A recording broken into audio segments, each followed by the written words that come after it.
How to fix Snapchat music or audio problem. First thing, open the settings, go to the apps manager, open the apps and then scroll until you find Snapchat. Click on Snapchat like this, and now all what you want to do here is click on force stop and then go to the storage, click on clear data and clear cache, and then go to the data usage.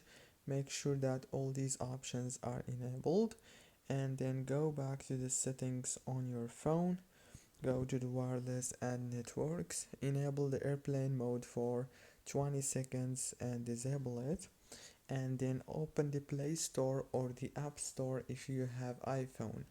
After that, search for Snapchat and update it from here. Don't forget to like and subscribe, and thank you so much for watching this tutorial.